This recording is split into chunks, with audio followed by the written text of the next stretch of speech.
Assalamu alaikum. Welcome to the software engineering lecture in lecture number 16. Last lecture में हमने software engineering के हवाले से सिस्टम मॉडल्स हम डिस्कस कर रहे हैं, जैसा कि आप जानते हैं। और सिस्टम मॉडलिंग में हमने लास्ट लेक्चर में इंटरेक्शन मॉडल्स डिस्कस किए थे। हमने ये डिफ़ाइन किया था कि इंटरेक्शन मॉडल्स क्या हैं, उनका क्या रोल है मॉडलिंग के अंदर और किस काम आते हैं। तो हमने काफ़ी डिटेल से उसको डिस्कस किया था और मुझे उम्मीद है कि आपने उसको अपनी टेक्स्ट बुक से भी पढ़ लिया होगा और उस हवाले से जो एग्जांपल्स हैं वो भी देखी होंगी। मैंने आपको ये सजेस्ट किया था कि उस इंटरेक्शन मॉडल्स के अंदर हमने सीक्वेंस मॉडल्स देखे थे और यूज़ केस मॉडल्स देखे थे। तो आपने मुख्तलिफ़ सिस्टम्स के हवाले से एग्जांपल्स इंटरनेट पे भी मौजूद हैं, बुक्स में भी मौजूद हैं, आप उनको स्टडी करें, ये मैंने आपको कहा था और मैं आपसे एक्सपेक्ट करता हूँ कि आपने उनको देखा होगा। और हमने भी उसकी एग्जांपल सॉल्व की थी लास्ट लेक्चर में। तो खैर, आज आगे हम फर्दर इस चैप्टर को आगे लेके चलते हैं और नेक्स्ट जो हम आज पढ़ेंगे वो स्ट्रक्चरल मॉडल हैं। स्ट्रक्चरल मॉडल्स क्या होते हैं, ऑफ कोर्स ये भी काफ़ी इम्पोर्टेंट हैं। इसके नाम से ज़ाहिर है ये आपके सिस्टम का स्ट्रक्चरल कैप्चर करते हैं। इसके अंदर हम आपके सिस्टम के ओवरऑल स्ट्रक्चर को रिप्रेजेंट करते हैं ये मॉडल्स, और ये भी काफ़ी इम्पोर्टेंट हैं जिसमें आपके पूरे सिस्टम के कंपोनेंट्स, उनका स्ट्रक्चर क्या होगा, उनका लेआउट क्या होगा। तो इस तरीके से हम उसको डिफ़ाइन करेंगे। Structural model of the software display the organisation of the system in the term of components that make up the system and their relationship. कि एक सिस्टम कितने कंपोनेंट से मिल के बनता है ये चीज़ जाहिर होगी, और उन तमाम कंपोनेंट्स के अंदर रिलेशनशिप कौन कौन से हैं इस चीज़ को जाहिर किया जाएगा। दो तरह, एक तो मैंने कहा है कि कंपोनेंट्स कितने हैं, दूसरा मैं आपको ये बता रहा हूँ कि उनके दरमियान में आपस में रिलेशनशिप क्या है। तो ये बेसिकली स्टडी किया जाता है। स्ट्रक्चरल मॉडल में basic the static model which show the structure of the system design, और dynamic model which show the organization when system is executing. दो तरह से हो सकते हैं ये मॉडल्स, स्टैटिक मॉडल्स और डायनेमिक मॉडल्स। स्टैटिक मॉडल्स अगर हैं तो वो इस चीज़ को कैप्चर कर रहे होंगे कि जो भी सिस्टम का स्ट्रक्चर है उसके कंपोनेंट्स हैं वो हाईलाइट कर रहे होंगे, भाई इतने 4 कंपोनेंट्स हैं, 5 हैं, हर कंपोनेंट का क्या नाम है, इस तरह चीज़ शो होगी। ऑन द अदर हैंड जो डायनेमिक मॉडल्स हैं उसमें ये चीज़ शो होगी कि जब सिस्टम चलेगा तो क्या बिहेवियर होगा हर कंपोनेंट का। तो ये दो हवाले से मॉडल्स होते हैं। You create the structural model of the system when you are discussing and designing the system architecture. अब ये भी बहुत इम्पॉर्टेंट है, इसके ऊपर हम आगे जाके पूरा चैप्टर कवर करेंगे कि सिस्टम आर्किटेक्चर स्ट्रक्चर एक ही चीज़ को कहा जाता है कि हम इन मॉडल्स को इसलिए बनाते हैं कि पूरे सिस्टम का आर्किटेक्चर सामने आ सके। इसमें अब सबसे पहला जो डायग्राम है वो है क्लास डायग्राम। काफ़ी इम्पोर्टेंट डायग्राम है। ऑब्जेक्ट ओरिएंटेड प्रोग्रामिंग में आपने शायद पहले भी पढ़ा हो और इसकी बहुत ही ज़्यादा इम्पोर्टेंस है, क्योंकि आजकल जितना भी फील्ड में काम हो रहा है वो सारा ऑब्जेक्ट ओरिएंटेड प्रोग्रामिंग बेस्ड है, और उसके लिए जाहिर है ये ऑब्जेक्ट डायग्राम या इसको हम क्लास डायग्राम कहते हैं। तो ये काफ़ी इम्पोर्टेंट हो जाता है। Class diagram are used to developing the object oriented system model that show the classes in the system and the association between these classes. Class diagram में हम ये चीज़ जाहिर करते हैं कि ओवरऑल हमारे सिस्टम की कितनी क्लासेस बनेंगी। क्लास का मतलब क्या होता है ऑब्जेक्ट ओरिएंटेड प्रोग्रामिंग में हम काफ़ी डिटेल के साथ एक्सप्लेन कर चुके हैं। अगर आपने वो कोर्स मेरा नहीं सुना या आप उस कन्फ्यूजन हो क्लास क्या होती है तो आप मेरे चैनल पे मैक्रोटेक के चैनल पे ऑब्जेक्ट ओरिएंटेड का कंप्लीट कोर्स पढ़ा हुआ है, आप वहाँ से उनको अंडरस्टैंड कर सकते हैं। यहाँ पे ऑफ कोर्स हम क्लासेस की डेप्थ में तो नहीं जाएंगे, हम तो ये देखना चाह रहे हैं कि वो मॉडल में क्या क्या चीज़ें होती हैं और उनको हम कैसे बनाते हैं। तो दो तरह, एक तो ऑब्जेक्ट डायग्राम या क्लास डायग्राम में तमाम क्लासेस होंगी, और दूसरा उन क्लासेस के दरमियान कोई एसोसिएशन, कोई रिलेशनशिप अगर है तो वो चीज़ शो की जाती है। अब क्लासेस के दरमियान बेसिकली इनहेरिटेंस का रिलेशनशिप होता है, तो ये बेसिकली सिंपल एसोसिएशन होती है, 2 वे एंड 1 वे, इस तरह की काफ़ी सारे टाइप्स ऑफ एसोसिएशन हैं।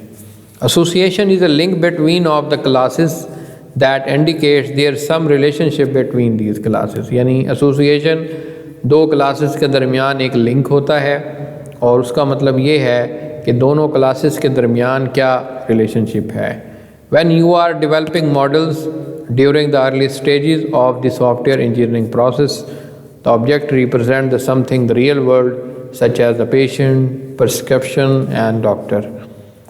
ये तो हम अपने सिस्टम के हवाले से एग्जांपल दे रहे हैं, तो teacher, student and then employ, organisation, that all are the classes of the object oriented paradigm. तो हम एक ऑब्जेक्ट डायग्राम या क्लास डायग्राम बनाते हैं। अब आगे UML बेस देखते हैं कि क्लास डायग्राम को कैसे शो किया जाता है। यहाँ पे अब आप देखें कि हम क्लासेस को रेक्टेंगल्स में लिखते हैं। यहाँ पे हमने एक पेशेंट लिखा है और यहाँ पे रेक्टेंगल। ये 1 1 क्या है, इसको हम मल्टीप्लिसिटी कहते हैं या कार्डिनैलिटी कहते हैं। तो ये चीज़ बताई जाती है, मतलब एक पेशेंट का एक ही रिकॉर्ड हो सकता है और एक पेशेंट का रिकॉर्ड एक ही पेशेंट का हो सकता है। दोनों साइडों से हमें 1 to 1 नज़र आ रहा है। तो नेक्स्ट जो है वो आगे चलते हैं, और नेक्स्ट आपके सामने जो चीज़ नज़र आ रही है आपको, वो MH सिस्टम जो हम बना रहे हैं उसका क्या रोल है और क्या काम करता है MH सिस्टम।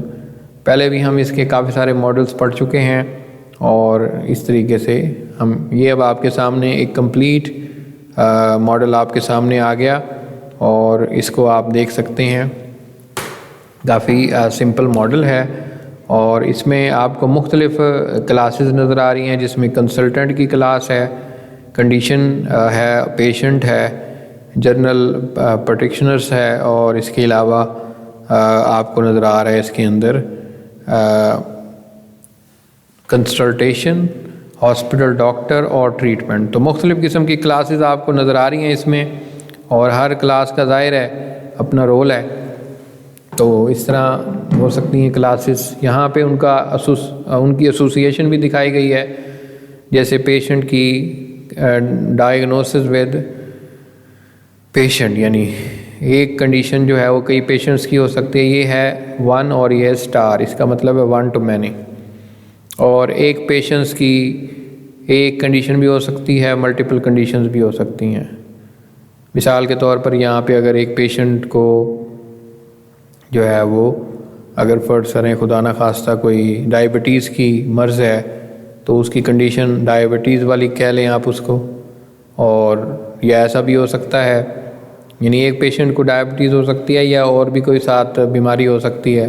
इसी तरह एक डायबिटीज़ एक कंडीशन है, उसमें कई पेशेंट भी हो सकते हैं, एक पेशेंट भी हो सकता है। इसी तरह एक पेशेंट को कई कंसल्टेंट जो है, एक कंसल्टेंट को किस पे रेफ़र किया जाएगा, यानी एक डॉक्टर को एक वक्त में रेफ़र किया जाएगा। ये नहीं होगा कि जितने भी अस्पताल में डॉक्टर बैठे हैं सबको रेफ़र किया जाएगा। ऑन द अदर हैंड एक कंसल्टेंट एक पेशेंट को भी चेक कर सकता है और कई पेशेंट्स को भी चेक कर सकता है। तो इसी तरीके से आप मुख्तलिफ़ तरह से देख सकते हैं। ये मेडिकेशन है, ये ट्रीटमेंट है। कंसल्टेशन अटेंड करने के बाद ज़ाहिर है उसको सब्सक्राइब किया जाएगा एक मेडिसन के हवाले से, या कई मेडिसन होंगी। यहाँ पे है कि एक मेडिकेशन जो है वो कई कंसल्टेंट जो हैं वो यूज़ करते हैं, मतलब पर सब्सक्राइब करते हैं। तो इस तरह आप देखें, आप मुख्तलिफ़ तरीके से इसको जज कर सकते हैं। और ये एक क्लास डायग्राम। अब यहाँ पे एक कंसल्टेंट, यानी अब ये मैं वैसे सिंपल तो यही एक ही डायग्राम दिखाया जाता है एक रेक्टेंगल में, लेकिन अगर आप इसको फुल डेप्थ में देखना चाहते हैं तो पूरी क्लास को हम इस तरह डिस्क्राइब करते हैं, इस तरह पूरी रेक्टेंगल में।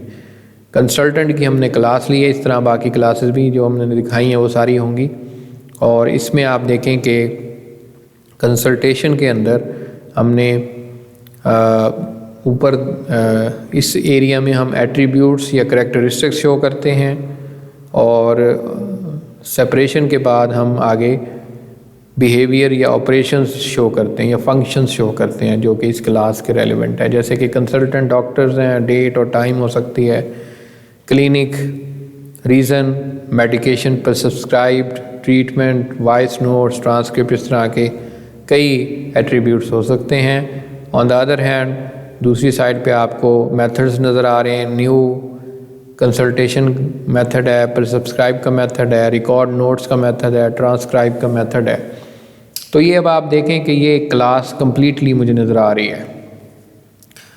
उसके बाद कुछ क्लासेस के अंदर ये जो क्लास डायग्राम है इसके अंदर बहुत इंपॉर्टेंट कॉन्सेप्ट है जर्नलाइजेशन का, उसको भी हम देख लेते हैं। Generalise is in the everyday technique we can use to manage the complexity. देखें बाज़ औक़ात हमें इन काफ़ी सारी क्लासें अगर बन जाएं, ये तो थोड़ी सी थी, 5-7 क्लासेस थी आपके सामने, अगर सैकड़ों क्लासेस हो जाएं और वहाँ पे समझना ही मुश्किल हो जाए तो वहाँ पे फिर उसको इजी करने के लिए जर्नलाइजेशन भी यूज़ की जा सकती है। Rather than detailed characteristics of ever entity experience we place these entities in more general class. हम करते ये हैं कि हर एंटिटी के इस तरह आप क्लास बनाए, और ज़ाहिर है हर क्लास के अंदर जो है वो अपने अपने मेथड्स हैं, तो हम उनमें जो कॉमन कैरेक्टरिस्टिक्स होते हैं उनको हम उठा के एक क्लास में डाल देते हैं। This allow us to infer the different members of these classes have some common characteristic, जैसे squirrels है, rats और rodents जो हैं वो इस तरह की हो सकते हैं। जर्नलाइजेशन जैसे मैंने आपको कहा है कि काफ़ी इम्पॉर्टेंट है, और आप इसके बारे में मज़ीद पढ़ना चाहते हैं तो मेरा जर्नलाइजेशन और स्पेशलाइजेशन पे ऑब्जेक्ट ओरिएंटेशन में मुकम्मल लेक्चर है, वो भी आप डिस्कस कर सकते हैं। मैं इस वीडियो की डिस्क्रिप्शन में भी वो दे दूंगा ऊपर पॉपअप लिंक के ज़रिए, आप वहाँ से भी इसको पुश कर सकते हैं। Object oriented languages such as Java generalisation implemented by using the class inheritance. C++ हो या जावा हो या कोई और, ख़ास तौर पर C#, ये तीनों लैंग्वेजेस में जर्नलाइजेशन हम इनहेरिटेंस के ज़रिए इम्प्लीमेंट करते हैं। हम ये करते हैं कि मुख्तलिफ़ क्लासेस के अंदर जो कॉमन बिहेवियर है उनको हम ऊपर ले जाते हैं एक और जनरलाइज क्लास के अंदर, और जैसे हम पर्सन की क्लास बना लें, साथ डॉक्टर है, एडवोकेट है, टीचर है। अब जो कॉमन पर्सन के करैक्टरिस्टिक्स होते हैं वो इन तीनों के हैं, तो उन सबको हम इकट्ठा करके ऊपर पर्सन में डाल देंगे। तो इनके अंदर सिर्फ डॉक्टर और पेशेंट या टीचर, इन सब के अंदर जो स्पेसिफिक एट्रीब्यूट्स होंगे जो इनसे रेलिवेंट हैं, इस पर्सपेक्टिव से हैं, वो यूज़ हो रहे होंगे, बाकी सारे जेनेरिकली इनहेरिट हो जाते हैं। Lower level of class are sub class, जैसे मैंने कहा है कि नीचे वो अपर लेवल पे आपकी बेस क्लास होगी और लोअर लेवल पे आपकी ड्राइव क्लास होती हैं जो कि ऊपर सुपर क्लासेस से या बेस क्लास से इनहेरिट करती हैं। और जैसे मैंने आपको कहा है कि जो जेनेरिक बिहेवियर होगा या एट्रीब्यूट होगा वो आपका अपर क्लास में चला जाएगा, और जो स्पेसिफिक बिहेवियर होगा वो आपकी लोअर क्लासेस में चला जाएगा, या स्पेसिफिक कैरेक्टरिस्टिक्स। तो ये काफ़ी सिंपल है। यहाँ पे अब आप देख सकते हैं कि ये इनहेरिटेंस की अलामत है, ये आपके सामने, कि डॉक्टर जनरल हॉस्पिटल डॉक्टर है, जनरल डॉक्टर हो सकता है, दोनों डॉक्टर से इनहेरिट हो रहे हैं। तो इस तरह आप देखें कि जो जेनेरिक बिहेवियर होगा वो इन दोनों का डॉक्टर में चला जाएगा, और जो स्पेसिफिक बिहेवियर होगा वो इनका अपना अपना होगा। इसी तरह टीम डॉक्टर में ट्रेनी है, क्वालिफाइड डॉक्टर, दोनों टीम डॉक्टर से इनहेरिट कर रहे हैं, और ऑफ कोर्स इन दोनों के जो करैक्टरिस्टिक्स और कॉमन बिहेवियर है वो टीम डॉक्टर में चला जाएगा, बाकी इनका स्पेसिफिकली इनकी क्लासेस में शो होगा। इनको अगर डिटेल ऐड कर लें तो ये देख लें कि डॉक्टर, हॉस्पिटल डॉक्टर, इसमें अब आप देखें कि हॉस्पिटल डॉक्टर हो या जनरल डॉक्टर हो, उन दोनों का नाम भी होता है, फ़ोन नंबर भी होता है, ईमेल भी होती है। तो ये तो जर्नल है, इसलिए ये इनको इनहेरिटेंस के ज़रिए अटैच किया गया है इसका मतलब ये है कि ये तमाम डाटा मेंबर्स और तमाम मेंबर फंक्शंस इन दोनों क्लासेस का भी हिस्सा हैं। आया ये हैं ऊपर बेस क्लासेस के अंदर, क्योंकि अब इन दोनों क्लासेस इनहेरिट कर रही हैं इससे, तो ये भी सारे इसके मेंबर ही बन जाते हैं। और जैसे रजिस्टर और डी रजिस्टर्ड दोनों, अब आप देख लें कि इनका डॉक्टर, हॉस्पिटल डॉक्टर जो है इसका स्टाफ नंबर होगा, पेजर होगा, जबकि जनरल प्रैक्टिशनर जो है उसकी प्रैक्टिस होगी और एड्रेस होगा। तो ये इनके अपने स्पेसिफिक बिहेवियर हो गए जो यहीं अपनी अपनी जगह पे मौजूद हैं, और जो कॉमन है उनको हम उठा के ऊपर ले आए, और ये बेसिकली जनरलाइजेशन आपको नज़र आ रही है। उसके बाद क्लासेस या ऑब्जेक्ट्स के दरमियान एक और रिलेशनशिप होता है जिसको हम एग्रीगेशन कहते हैं, और एक कंपोजिशन होती है। एग्रीगेशन होल पार्ट का रिलेशनशिप होता है, लेकिन होल और पार्ट के दरमियान वीक रिलेशनशिप को कहते हैं। कहने का मतलब ये है कि अगर फ़र्ज़ करें एक रूम और चेयर्स के दरमियान रिलेशनशिप हो तो वो एग्रीगेट है। मतलब कहने का ये है कि अगर आप रूम तोड़ दें, रूम अगर ख़त्म कर दें, तो चेयर्स को उठा के आप किसी और जगह भी रख सकते हैं। ऑन द अदर हैंड जो कंपोजिशन होती है उसमें होल पार्ट का रिलेशनशिप ही होता है, लेकिन स्ट्रॉन्ग रिलेशनशिप होता है। अगर होल डाई डाउन करता है तो उसके तमाम पार्ट्स भी डाई डाउन कर जाएंगे। मिसाल के तौर पर ह्यूमन है, ह्यूमन जो है वो कई पार्ट से मिलके बना है, जैसे हैंड्स हैं, हेड है, आइज़ हैं, नोज़ है। आप देखें कि अगर इंसान डाई डाउन करता है तो ये सारे पार्ट्स भी डाई डाउन कर जाते हैं साथ।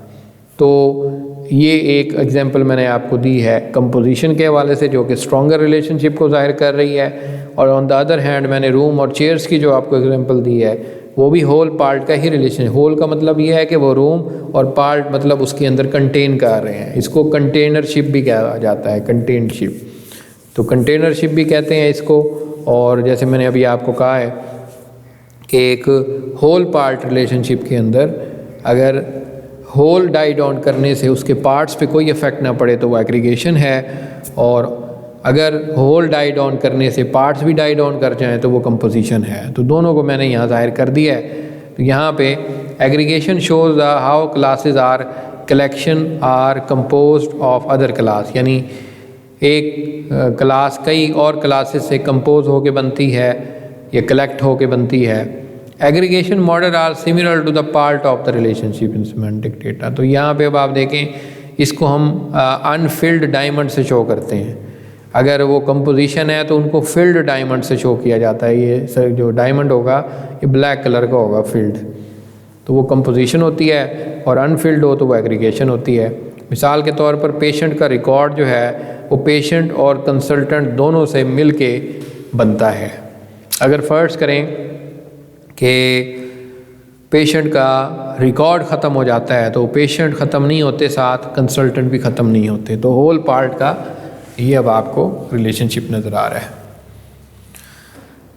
तो इसके साथ मैं आज का लेक्चर यहीं पे ख़त्म करना चाहूँगा। आज हमने स्ट्रक्चरल मॉडल डिस्कस किए, जिसमें ख़ास तौर पर बहुत ही इम्पोर्टेंट मॉडल हमने देखा क्लास डायग्राम, और क्लास डायग्राम के बेसिक बिल्डिंग ब्लॉक्स देखे कि बनाते कैसे हैं, वो कितना इम्पोर्टेंट होता है। और फर्दर हमने फिर उसको आगे उसको UML बेस भी देखा और उसकी फ़र्दर डिस्कशन की। इसके साथ हम आज का लेक्चर यहीं पे ख़त्म करते हैं। आप क्लास डायग्राम के हवाले से आपकी बुक में एग्जांपल्स मौजूद हैं, उनको देखें, और इंटरनेट पे भी बहुत सारी एग्जांपल्स हैं, वो भी आप कंसीडर कर सकते हैं for the sake of learning. तो इसलिए आज का लेक्चर मैं यहीं पे ख़त्म करूँगा। नेक्स्ट लेक्चर तक के लिए खुदा हाफिज़।